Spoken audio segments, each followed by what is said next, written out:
नमस्कार, मैं हूं वैभव नाथ शर्मा और आप देख रहे हैं मेरा YouTube चैनल वैभवन। मित्रों, अब एक दिन बाद श्रावण मास शुरू हो जाएगा और शिव पूजा से संबंधित मैंने आपको पहले भी ढेरों उपाय बताए हैं और इस बार भी हम लोगों का प्रयास ये था कि सावन के हर दिन जो है आपको शिव पूजा से संबंधित, भगवान महादेव से संबंधित कोई ना कोई विशेष जानकारी जो अभी तक आपको प्राप्त ना हुई हो वो मिलती रहे। इसी क्रम में मैंने बहुत पहले, ये सिर्फ मेरे ही चैनल पर उपलब्ध था, मैंने एक एपिसोड किया था शिव मुट्ठी के बारे में।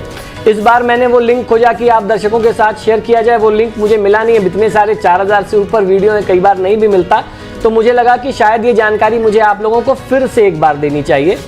अगर आप, जैसे मैंने बताया कि आप अपनी राशि के अनुसार या अलग अलग तरीके से महादेव की पूजा करें। बहुत सारे लोग अपनी दिनचर्या में, अपने जीवन में बहुत बिजी होते हैं, चाहे वो आज का यंगस्टर हो जिसको कॉलेज जाना है, जिसको स्कूल जाना है या जिसको नौकरी पे जाना है। लोग चाह करके भी, मन में धार्मिकता है, चाह करके भी समय नहीं दे पा रहे हैं कि वो आधे घंटे के लिए जा सकें।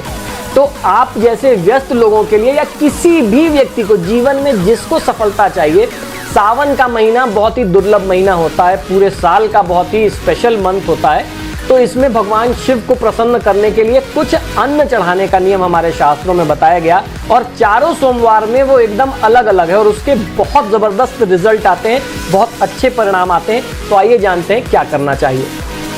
सावन के पहले सोमवार को कच्चे चावल 1 मुट्ठी चढ़ाना चाहिए। इस पूरी प्रक्रिया को शिव मुट्ठी कहा जाता है। तो आपको सावन के पहले सोमवार को 1 मुट्ठी कच्चे चावल चढ़ाने हैं, दूसरे सोमवार को 1 मुट्ठी सफ़ेद तिल चढ़ाना है, तीसरे सोमवार को खड़े मूंग की आपको दाल चढ़ानी है, चौथे सोमवार को 1 मुट्ठी जौ आपको चढ़ाना है, बाली जो होता है। और अगर कई बार सावन में 5 सोमवार भी होते हैं, तो अगर 5वां सोमवार लग रहा है तो उसमें आपको जौ और चने का मिला हुआ सत्तू चढ़ाना है। और जैसे इस बार 4 ही सोमवार है तो आप आखिरी सोमवार में 2 चीज़ें करेंगे। आप जौ तो चढ़ाएंगे ही और जौ और चने का सत्तू भी शिवलिंग के ऊपर रखेंगे। तो ये जो है शिव मुट्ठी की जो क्रिया है, अगर आप कुछ ना कर सकें तो ये आपको ज़रूर करना चाहिए, इससे आपको बहुत अच्छा फ़ायदा मिलता है। जैसे हम लोगों ने और भी बहुत सारी आपको चीज़ें, जानकारियाँ बताई हैं, फिर से एक बार दोहरा देता हूँ। माना जाता है कि श्रावण मास में शिव पूजा करने से सारे दुख, सारे कष्ट, सारे पाप समाप्त हो जाते हैं। महादेव शिव हर कष्ट को दूर करने में सामर्थ्यवान है, वो सबसे बड़े हैं, सबसे देवी देवताओं में सबसे प्रधान इसीलिए महादेव हैं। वे मनुष्य के समस्त पापों का क्षय करके मुक्ति दिलाते हैं। भगवान महादेव की पूजा से ग्रहों के दोष भी दूर होते हैं। तो आइए जानते हैं कि 9 ग्रहों का अगर कोई दोष हो तो क्या उपाय करना चाहिए। अगर किसी व्यक्ति की कुंडली में सूर्य ग्रह से संबंधित बाधा है तो विधिवत या पंचोपचार पूजन करने के बाद लाल यानी बैगनी आग के पुष्प आपको पत्तों के साथ महादेव को चढ़ाना चाहिए, समर्पित करनी चाहिए, या इनसे इसकी महादेव की पूजा करें इन चीज़ों से, तो सूर्य के दोष में लाभ मिलता है। अगर कोई व्यक्ति चंद्रमा से परेशान है तो प्रत्येक सोमवार शिवलिंग पर गाय का दूध समर्पित करें, साथ ही सोमवार का व्रत भी करें।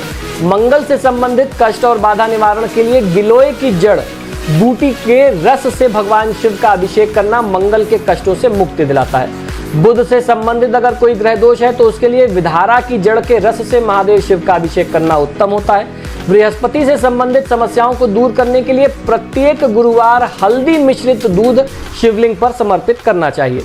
शुक्र ग्रह की अनुकूलता बनाए रखने के लिए पंचामृत और गाय के घी से भगवान शिव का यानी शिवलिंग का आप अभिषेक करें।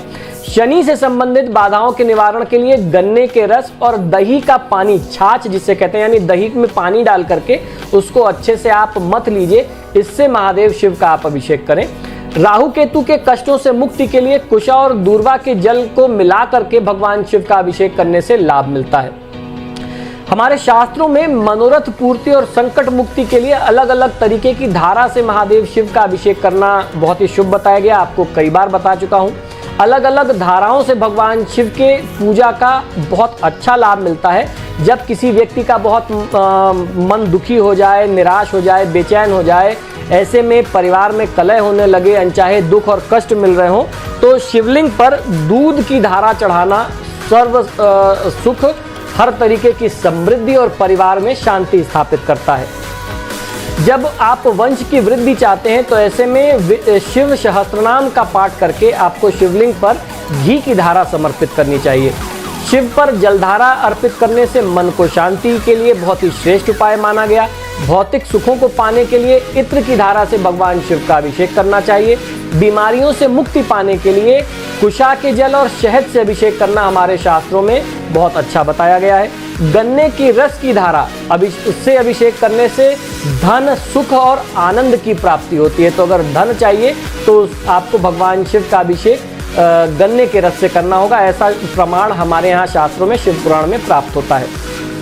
हर प्रकार की धाराओं से श्रेष्ठ है गंगा जल की धारा। भगवान शिव को गंगाधर भी कहा गया है। शिव को गंगा की धारा बहुत प्रिय है। गंगा जल से भगवान शिव का अभिषेक करने से 4 पुरुषार्थों की प्राप्ति होती है।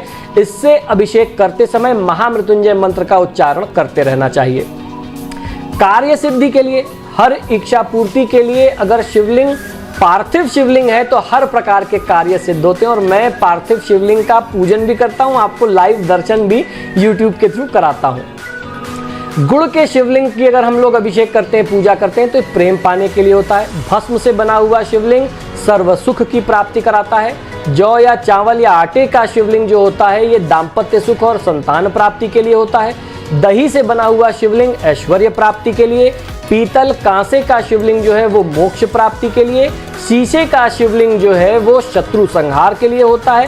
पारे का शिवलिंग जो है धर्म, अर्थ, काम और मोक्ष की प्राप्ति के लिए होता है। तो इस तरीके से आप शिवलिंग का लाभ ले सकते हैं, अलग अलग तरीके के शिवलिंग का। सावन के महीने में शिवलिंग की स्थापना और पूजा बहुत आवश्यक होती है। शिवलिंग जहां स्थापित होगा वहां आपको पूर्व दिशा की ओर मुख करके बैठना है।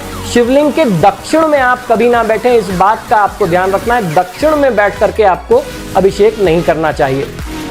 दूध से अभिषेक करने पर परिवार में कलह, मानसिक पीड़ा इत्यादि में शांति मिलती है। घी से अभिषेक करने पर वंश वृद्धि होती है। इत्र से अभिषेक करने पर भौतिक सुखों की प्राप्ति होती है। जल धारा से अभिषेक करने पर मानसिक शांति मिलती है। शहद से अभिषेक करने पर परिवार में बीमारियों का अधिक प्रकोप नहीं रह जाता। गन्ने के रस की धारा डालते हुए अभिषेक करने से सुख, समृद्धि, ऐश्वर्य और आनंद की प्राप्ति होती है। परिवार में सुख का माहौल बना रहता है। तो इसके बाद गंगा जल से अभिषेक करने पर 4 पुरुषार्थ प्राप्त होते हैं। अभिषेक करते समय महामृत्युंजय मंत्र का जाप करते रहना आपकी पूजा को कई गुना और अधिक फल दे देता है, उसका और प्रभाव बढ़ा देता है। सरसों के तेल का अभिषेक जो है वो शत्रु शमन के लिए होता है। बिल्वपत्र चढ़ाने से जन्म जन्मांतर के पाप और रोगों से मुक्ति मिलती है। कमल पुष्प चढ़ाने से शांति और धन की प्राप्ति होती है।